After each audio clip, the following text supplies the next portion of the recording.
All right. Welcome to Pet Info Cafe, and I am here with Richard and Karen Weiner to talk about their rescue of birds and their rescue of koi. So, Richard, I'd like to start with you. We met via a seminar, Yes, and I'd like you to tell us all about your rescue, how you got started. absolutely. Well, thank you for having me, Jennifer. Certainly. So I started the rescue probably over 30 years ago. And in the beginning, I used to foster cats for a foster only animal shelter. And I was a young police officer. This was in probably 85, 86, 1985, 1986. I was walking a foot patrol beat and I saw this guy walking around with a cockatoo on his shoulder. And I was just absolutely fascinated by this interaction between this man and this bird. So I went over and I'm talking to him and asking him about the bird and everything like that. And wow, wow, I would really like to get a bird. Fair So enough. what did Well, today I would like to talk to you about wet pets I do? Okay. and koi. You're not the first person I know who has a koi. I helped a friend in Chicago build her koi pond in the late 90s. But I do have to ask, what is the attraction to something with scales that you can't hug and pet? Well, I also have tortoises, and I can't hug and pet them per se, but you know what? The koi know me. They're beautiful, they're stunning. I think the draw to it is, um, and I've talked to people about this, is just being able to keep one alive for as long as we can. I mean, they can live a really long time, and it's a lot of maintenance. It's a lot of water quality, and it's a lot of care. They're beautiful. They're beautiful. Um, and they get really large. So it's um, as far as not being able to handle them like a normal pet, I think people get into koi because of their beauty. They're a gorgeous fish, and the other thing is it's exciting to have a little 5-inch fish grow into a 28-inch massive koi. It is a lot of maintenance. They can live a really long time. I think that's the other people that a lot of people don't understand is that koi are long lived. They do live a long time. Fish in general can live a long time if the maintenance, if the water quality, and if the care is precise. They can live a long time. Well, tell me how you got involved. It seems like there's a landscaping aspect of a koi pond. Some people might want to start it because it's pretty in their yard. Some people do it because they love the koi for all the reasons. Can you tell me about your journey into that? Yeah, I kind of look at there's kind of three um, different ponds that people do. You've got a big pond that's a swim pond that usually people will have it natural. Not a lot of filtrations. It's a natural pond. They'll swim in it. They have fish in it. Then you've got an ornamental pond, which I consider the landscape pond, uh, which really consists of just a pump and a waterfall, and it kind of goes through. Not a lot of filtration. They will put fish in there, but it's not the best for if you're really going to focus on a quality of koi. A koi pond is strictly for the koi. You've got to do your filtration. Fish are dirty animals. Um, they do um, they do have a lot of debris.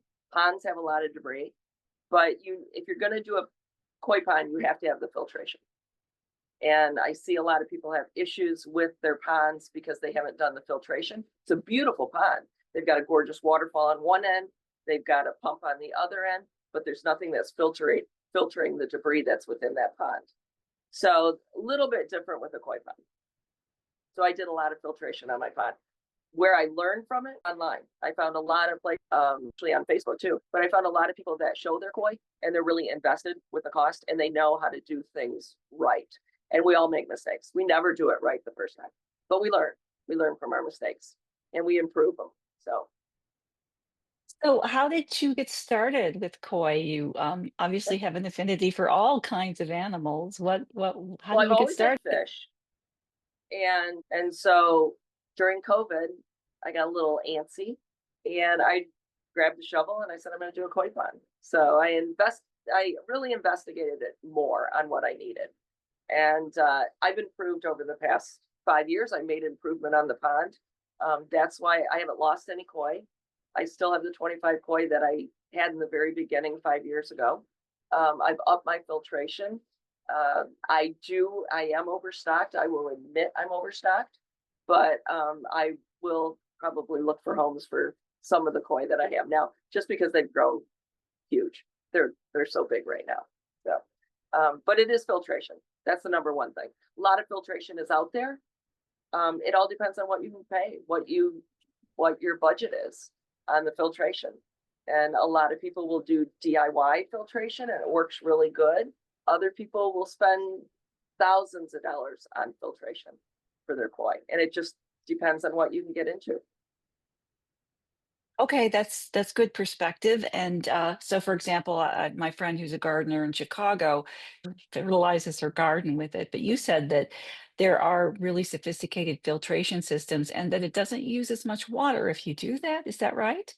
Well, I mean, as far as water, once you get the pond filled, it's filled. It's always depending on the overstock of your pond. So what I do, and just to give an example, my filtration filters 10,000 gallons an hour, and my pond is only 3,000 gallons.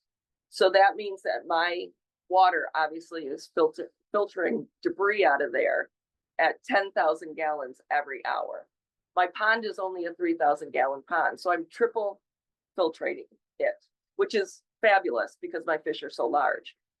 If you don't have as overstocked as I do, or the koi aren't as large, it's still good to have. The more filtration, the better. Let's put it that way.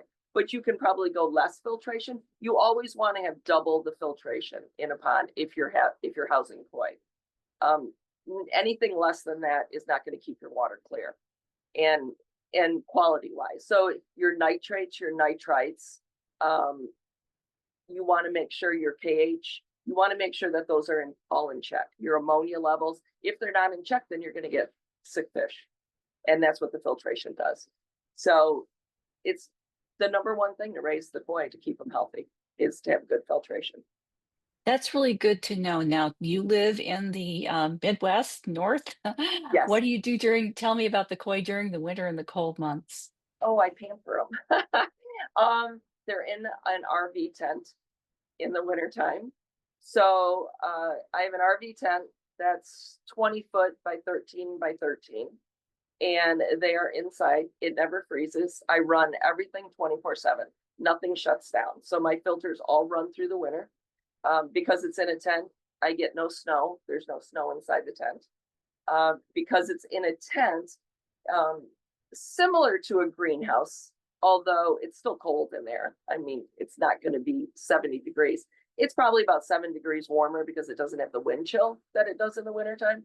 But the water never freezes. So my filters still run all year long. So yeah, they're pampered. They're pampered. And do they hibernate during the cold months? Or do you just not feed them then? Exactly.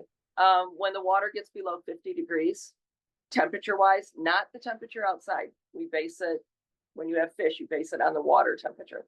When my water temperature drops below 50, I stop feeding. So, and that's not really that long of a time. I normally stop that at the end of December, and I've already started feeding now. So the end of December, January, and I've already started to feed. So maybe 2 months in the Chicago weather, I go without feeding, and they're already starting to eat again because the water's back up to 50 degrees. So. And what do you do about predators such as raccoons and hungry heron? I worry. No, I think we all worry. I don't worry about the raccoons because I have no shelves in my pond. That's another thing. If you have a koi pond, if you want to deter the heron and and raccoons, don't do shelves. Do a straight foot down pond. Mine is 4 foot deep. I have no shelves, so it goes straight down. Raccoons aren't going to swim to the bottom of my pond. Heron are not going to be able to reach the koi at the bottom of my pond. But I also keep my pond netted all year round, 24/7. I never take the net off. People have issues with heron, and the problem is they don't net their ponds. They think it's unsightly. Most people don't even notice my net, and you've got pictures of my pond. You don't see the net, but it's always netted. And the other thing is they have the shelves. They're more concerned about putting plants and things in their pond. But when you do that, you're giving an inlet for a predatory animal to step into your pond and get those fish. And it's better not to have any of that. So, and Wow. again, so then I go back to a swim pond, an ornamental pond, and then a koi pond. And there's a lot of differences between those three. Well, before we wrap up, because this is so helpful and all about the care and the right way to keep them. Um, any special stories about special koi that you love and know, or they have names and they come when you call, anything like that? Well, I did have one koi when I guess it would have been about 4 years now.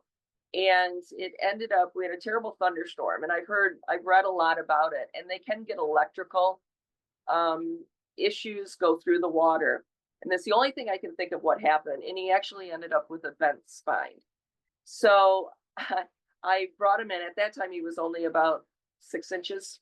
He was small. So I brought him in, had him in for a whole year.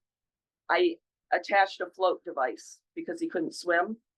And I attached a float device for him that would keep him upright.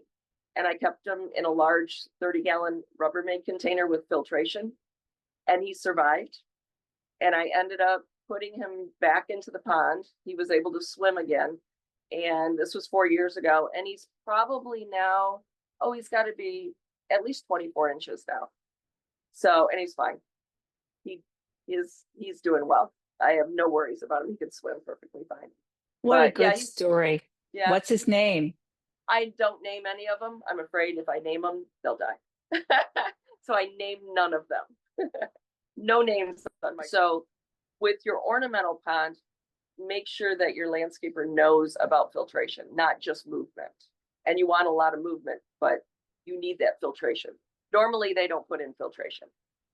It's normally just a submersible pump and then a waterfall. And those two are connected underground. But there's not any filtration. There's no pads. There's nothing pulling that debris out of the pond. So go to the koi keepers in North America, and they're fabulous on asking questions. And these are all the professionals. They really are. They're the ones that show koi that are $20,000 koi. So they really know what they're talking about. Yeah, they're good. Good people. Well, thank you both so much. I think this is a good point to wrap. And I'm just going to ask you kind of a closing question for the two of you. Tell me about what it's like to run a refuge for saving wildlife. Such a beautiful mission. Exhausting. It's exhausting. Our job is not 9 to 5, Monday No. through Friday. It's 24/7. We're up early in the morning, getting the birds up, medicated, checked on, food, water. If it's cleaning day, we get them clean. If not, we just check on them throughout the day, and then it's meds throughout the day and into the evening. We sweep about 6 times a day, and we have volunteers here throughout the week. So actually 3 days a week we have volunteers. So we have to get ready for the volunteers. Like Rich says, we spend over an hour in the morning doing meds and giving meds to all the birds. Dogs, we have cats, we have tortoises, we have the fish, and we have 2 owls. Yeah, and we have 2 owls. So yeah, we've got our hands filled. We have 74 animals, I counted one time, inside the house. Let's put it this way. The last time we went on vacation together was in 2012. Yeah, we don't take vacations. We can't. Well, thank you so much to Richard and Karen Weiner from the Refuge for Saving Wildlife for all you do, for all the information you share. This will not be our last conversation. I am going to talk to you about someday about turtles and tortoises. I promise. Excellent. I'll come and visit you. you. Because my brother-in-law is right down the street from you. He works at he volunteers at the Illinois Railroad Museum. Oh yeah. Yeah. Michael McCraren, son of a fireman, son of a Deerfield fireman, was my brother-in-law.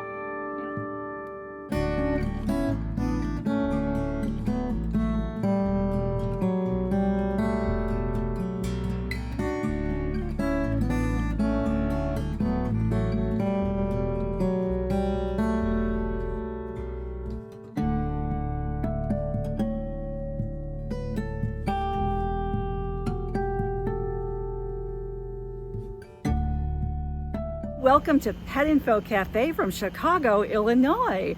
I am here in Logan Square, Chicago, to talk to Joy Miller, longtime friend and master gardener, about her wonderful garden and her koi. This is the backyard garden in Logan Square in Chicago. We won the Chicago Garden of Excellence Award 3 times for our neighborhood. It's a very tiny city lot. The whole lot is 30 feet by 175 feet, and just about every inch that we have is taken up with plants, herbs, vegetables, and unique tchotchkes. So we are here in the koi pond area with Joy Miller, and Joy and I go back a little ways. So I remember when this was being built. Right now, how many koi do we have in this pond, Joy? We have about 9. All right. Some of these are 15 years old, some are 1 year old. When I put this pond in, I was trying to put in a little pond, and I did this all by myself, and I was going through some grief at the time, so I kept digging. I found it very therapeutic to dig holes, so this got very big for the small space it's in. It's 11 by 7 by above my knee, so about 3 feet. The koi stay in here all year long. They hibernate in the winter time, so they do not eat between November and May. They swim really slow in the wintertime, just like this. They're barely moving. And then in the spring, when it's spawning time, they're like this. They're crazy. Yeah, that's something really interesting about koi, because we are in Chicago, so temperatures can get very cold in the winter. Exactly. So I keep the bubbler going year round. As long as there's a hole in the ice, the koi will survive. If there's not a hole in the ice, the gases kill them. So you've got to always keep a hole in the ice so the bubbler keeps going. I do have a little heater that I put in once in a while when it gets to be about wind chill 30 below. But mostly the bubbler just keeps the water going enough, so it's fine.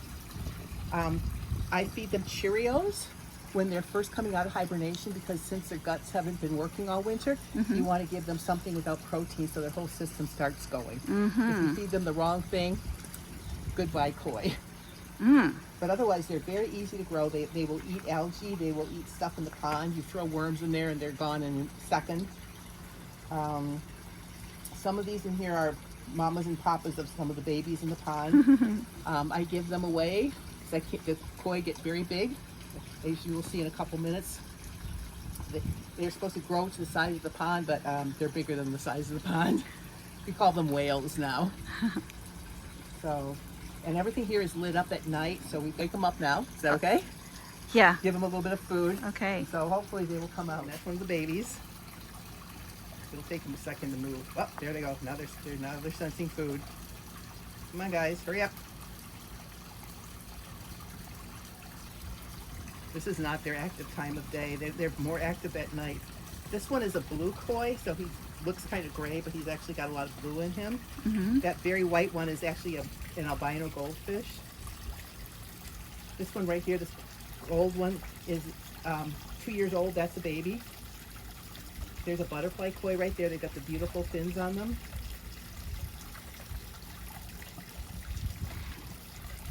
When you get a new koi, do you buy one as a baby? Oh yeah. Okay. I bought them when they were all of like 2 inches long. They grow very quickly. Some koi can go upwards of thousands of dollars. Not these. These are just your regular variety of koi, but there are some koi out there that go for $30,000 to $70,000. How is that possible? Like if you get a really good cat that's show quality, they're going to cost more money.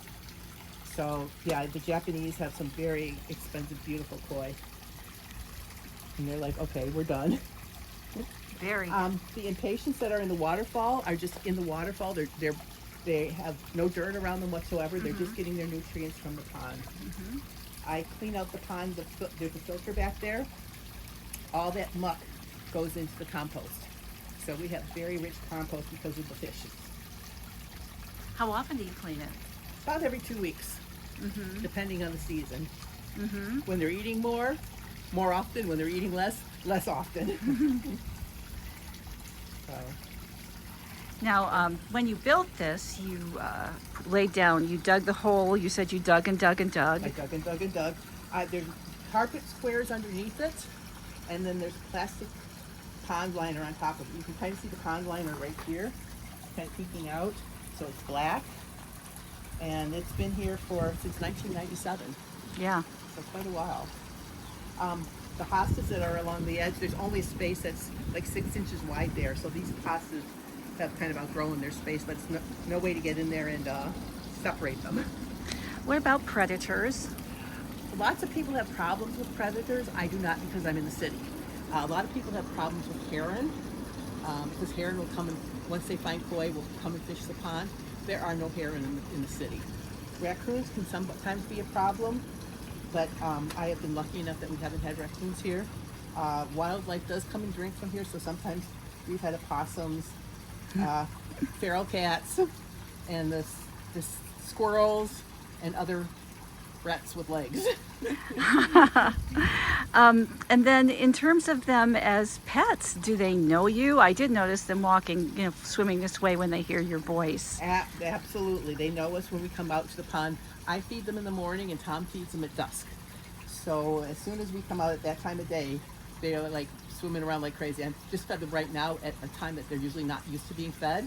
So they're not quite as active because they usually eat at 8 in the morning and 8 at night. And when I was very broke, I fed them meow mix. Figure it's cat food, they're catfish. It worked well for a couple of years when I had no money. Now they're eating very nice koi food. Oh, okay. What is koi food? What's it made out of? Oh, What are I they? have no clue. But it has color enhancers. It has stuff specifically designed for koi. It's called Mitsuya or something like that. But Oh, I get it from Chewy. Oh, okay. So if you Comes in a want, giant bag. and then do they have names? I used to name them all the time, but recently they don't have names except for Shadow and Goldie. So Shadow is the black one because it was always swimming in the shadow of the other goldfish. I gave up naming koi about 5 years ago.